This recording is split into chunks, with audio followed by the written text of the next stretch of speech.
Hello students, I am Ravi Kumar from KV CRPF Mokama घाट। आज हम लोग ज्योग्राफी का 8 chapter human environment interaction the tropical and the sub tropical region यानी मानव पर्यावरण अन्योन्य क्रिया उष्णकटिबंधीय और उपोष्णकटिबंधीय प्रदेश में हम लोग आज life in the Ganga Brahmaputra basin यानी गंगा ब्रह्मपुत्र के बेसिन में कैसा जीवन है इसके बारे में हम लोग जानेंगे। तो सबसे पहले तो गंगा ब्रह्मपुत्र जो नदी है उसके बारे में जानेंगे। तो गंगा नदी है जो देखिए ये कहाँ से इसका उद्गम हुआ है, निकलती है तो ये है उत्तराखंड के पास गंगोत्री हिमानी से निकलती है यहाँ से। और ब्रह्मपुत्रा नदी के बारे में जान लेंगे कहाँ से निकलती है। ब्रह्मपुत्रा नदी भी है जो हिमालय के नॉर्थ में ये साइड हुआ, हिमालय के नॉर्थ में यहाँ से निकलती है। ये क्या है, तिब्बत हुआ यहाँ पर, ये तिब्बत के पुरिंग जिला कोई पुरिंग डिस्ट्रिक्ट है, वहाँ पर एक मानसरोवर झील है, वहीं से मानसरोवर झील के ही निकट से ये ब्रह्मपुत्र नदी का उद्गम हुआ है, बहना स्टार्टिंग हुई वहीं से, ये ब्रह्मपुत्र नदी है ये सब, ठीक है। वहाँ पर उसको मानसरोवर झील के पास तिब्बत में इसे किस नाम से जाना जाता है, तो यरलुंग तसंगपो कहा जाता है। कहाँ, ये तिब्बत में, इस एरिया में। और फिर ये नदी आगे बढ़ते हुए तिब्बत से कहाँ चली जाती है, भारत में एंट्री करने के लिए इस नदी को कौन सा स्टेट में जाना पड़ा था, सबसे पहले अरुणाचल प्रदेश से होते हुए भारत में प्रवेश करती है। और ये असम घाटी की ओर, देखिए ये असम हुआ, असम घाटी की ओर बहते हुए आती है। तो यहीं पर इसको नाम क्या दे दिया गया है, ब्रह्मपुत्रा नदी यहाँ पर कर दिया, ब्रह्मपुत्र नदी इंडिया में। और फिर यह आगे बहते बहते ही कहाँ चला, यानी बांग्लादेश में घुस गया। तो बांग्लादेश में घुसा तो बांग्लादेश में इस ब्रह्मपुत्र नदी क्या नाम हो गया, जमुना नदी कहा जाता है वहाँ, ठीक है।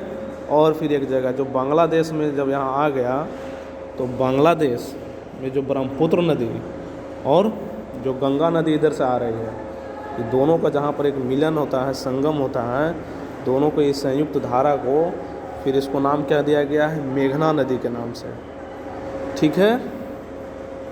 और फिर अंत में ये सुंदरबन डेल्टा का निर्माण करते हुए बंगाल की खाड़ी में जाकर मिल जाती है, वो इसी में आकर यहाँ आ जाती है, मिल जाती है, ठीक है। इस तरह से हम जाने कि ब्रह्मपुत्र का तिब्बत में नाम हो गया यरलुंग तसंगपो, और इंडिया में जो आया असम साइड में तो उसका ब्रह्मपुत्र नदी नाम हुआ।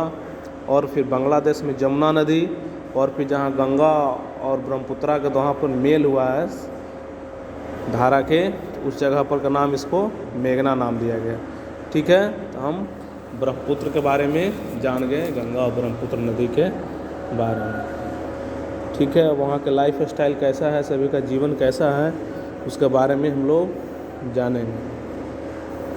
तो सबसे पहले गंगा और ब्रह्मपुत्र नदी के जो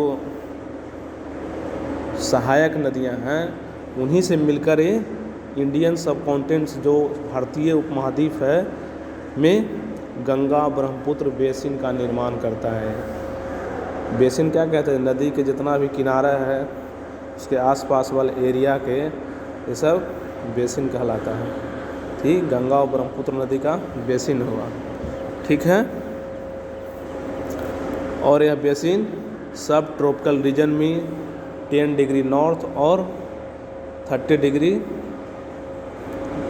नॉर्थ लैटिट्यूड अक्षांश के बीच में स्थित है। और फिर इसकी सहायक नदियाँ कौन कौन से है गंगा की, तो इधर से देखिएगा कि सोन नदी मिलती है, फिर घाघरा है, चंबल है, गंडक है, कोसी है, इनके सहायक नदियां हैं। इन्हीं से मिलकर गंगा नदी बनी है, फिर गंगा और ब्रह्मपुत्रा का यहाँ पर बेसिन बना है। ठीक है, और इस बेसिन के, गंगा ब्रह्मपुत्रा बेसिन की मुख्य विशेषता क्या है? यहाँ पर मुख्य विशेषता के रूप में है कि गंगा और ब्रह्मपुत्र का यहाँ पर मैदान है, एरिया है सर, प्लेन एरिया, और फिर माउंटेन है, यहाँ पर्वत भी है। इस साइड देखिएगा बहुत सारा ये सब पर्वतीय क्षेत्र है, और foot hills of the Himalaya, जो हिमालय के निचला वाला एरिया है, ये सब, ये हिमालय हुआ इधर, ये सब एरिया हुआ फुट हिल्स एरिया हुआ। और क्या है यहाँ पर? सुंदरबन का डेल्टा भी है। ये सब वहाँ विशेषता है ये गंगा और ब्रह्मपुत्र बेसिन के। ठीक है, और इसके जो प्लेन एरिया हुआ, ये सब क्या है? ये सब प्लेन एरिया है साइड में।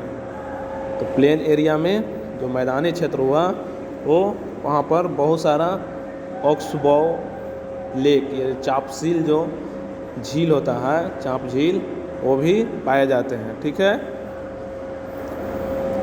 और यहाँ के हम लोग जानेंगे कि यहाँ की मानसून जलवायु जो है, क्लाइमेट यहाँ कैसा है, तो मानसूनी है। और यहाँ पर मिड जून से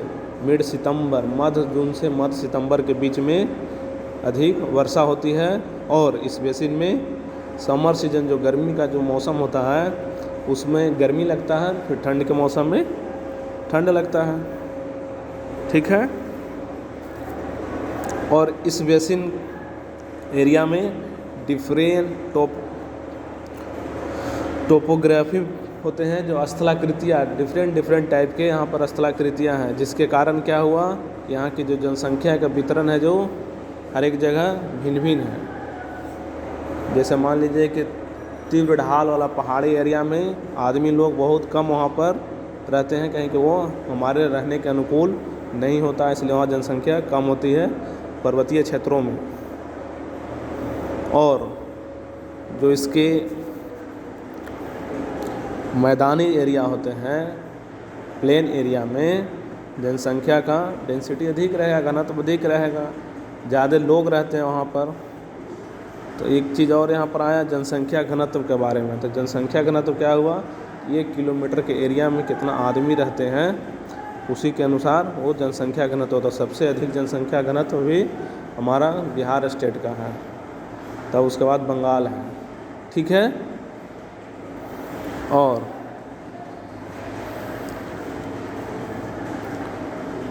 इस बेसिन के जिस एरिया में फ्लैट लैंड, मैंने समतल भूमि है, मैदानी भूमि है, वहाँ के लोगों का मुख्य व्यवसाय क्या है, तो खेती पर है, कृषि करते हैं उन लोग, कृषि पर ही निर्भर रहते हैं। और इस बेसिन में वर्षा भी अधिक होती है, जिसके कारण यहाँ पर क्या होगा, मुख्य फसल के रूप में कौन होगा, तो धान की खेती की जाती है सबसे अधिक।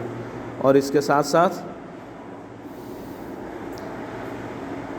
गेहूं का, मक्का या ज्वार, चना या बाजरा, ये सब का भी उत्पादन किया जाता है। और इसके लिए इसके अलावा क्या है कि एक और चीज़ है इसमें बेसिन में, वेस्ट बंगाल और असम के एरिया में क्या है कि चाय के बागान भी वहाँ होते हैं, चाय की भी खेती की जाती है। और बिहार और असम के स्टेट के कुछ एरिया में सिल्क का भी उत्पादन किया जाता है, जो सिल्क के जो कीड़ा होता है उससे सिल्क बनाया जाता है, तो उसका उत्पादन किया जाता है। और जहाँ पर ढाल कम है, पर्वतीय क्षेत्र कह रहे हैं, पहाड़ी वाला इलाके में जहाँ पर ढाल कम है, वहाँ पर एक टेरिस क्रॉप ग्रोन, मानी जो वेदिकाएँ होते हैं, टेरिस फार्मिंग जिसको कहा जाता है, वो उस पर भी उत्पादन किया जाता है। जैसे टेरिस फार्मिंग के बारे में देखिए, यहाँ बताया गया है कि क्या है कि खड़ी ढाल जहाँ भी है, उसके समतल एरिया, हल्का फुल्का जहाँ समतल एरिया, ये सब क्या है, टेरिस फार्मिंग है, वेदिका कृषि जिसको कहते हैं, इस पर किया जाता है। ऐसा पहाड़ी एरिया में इस तरह की खेती की जाती है। ठीक है,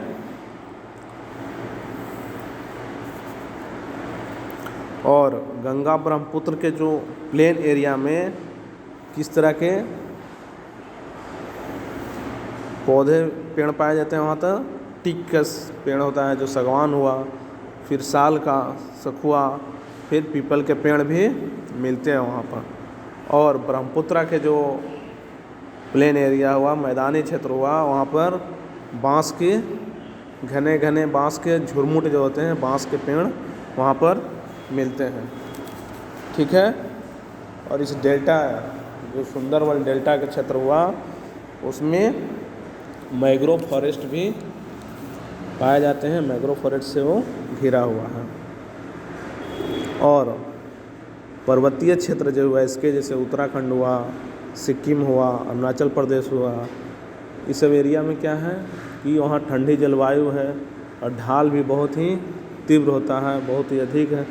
ढाल वाला एरिया में कौन कौन से पेड़ उगाए जाते हैं वहाँ, तो चीड़ का, देवदार का, फर का, ये सब क्या है कॉनिफेरस ट्री यानी शंकुधारी पेड़ होते हैं, सब भी पाए जाते हैं वहाँ पर। ये सब पहाड़ी इलाका में पाए जाते हैं, जैसे अभी बताएं उत्तराखंड, सिक्किम और अरुणाचल प्रदेश में। ठीक है। और फिर बेसिन में जो गंगा ब्रह्मपुत्र बेसिन हुआ उसमें डिफरेंट टाइप्स के वाइल्ड लाइफ वन्य जीव भी पाए जाते हैं। एग्जाम्पल के तौर पर जैसे हाथी हुआ, बाघ हुआ, हिरन हुआ या बंदर हुआ, ये सब वहाँ पाए जाते हैं। और वहाँ एक चीज़ है कि असम में एक सींग वाला गैंडा होता है जो ब्रह्मपुत्र प्लेन एरिया में पाया जाता है, ब्रह्मपुत्र के क्षेत्र में पाया जाता है एक सींग वाला गैंडा। ठीक है, देखिए ये है एक सींग वाला गैंडा ये। और डेल्टाई एरिया क्षेत्र में जो बंगाल टाइगर हुआ, फिर मगर हुआ, और घड़ियाल जो क्रोकोडाइल होता है वो भी पाए जाते हैं। और यहाँ पर जो fresh river water lake and bay of Bengal sea है, जिसमें क्या होता है रेहू, कतला, हिल्सा फिश भी पाए जाते हैं। और यहाँ की लोगों का मुख्य डाइट क्या है, मुख्य आहार क्या है इन लोग के, चावल और मछली और चावल खाते हैं। ठीक है। और एक चीज़ जाने, गंगा ब्रह्मपुत्रा नदी में वहाँ साफ जल होता है, जिसके कारण वहाँ पर डॉल्फिन मछली पाया जाता है, जिसको वहाँ के लोकल लैंग्वेज में सुसु के नाम से जाना जाता है, या फिर उसको अंधी डॉल्फिन कहा जाता है। ठीक है, यह हुआ सुसु या अंधे डॉल्फिन। फिर आगे हम लोग जानेंगे कि गंगा ब्रह्मपुत्र एरिया में के जो प्लेन एरिया हुआ उसमें कौन कौन से शहर पाए जाते हैं, शहर हैं।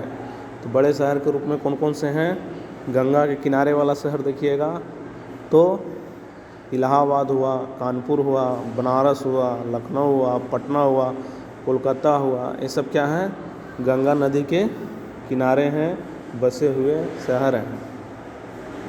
और इस बेसिन में ट्रांसपोर्ट के लिए, यातायात के लिए 4 वे है, 4 मार्ग हैं।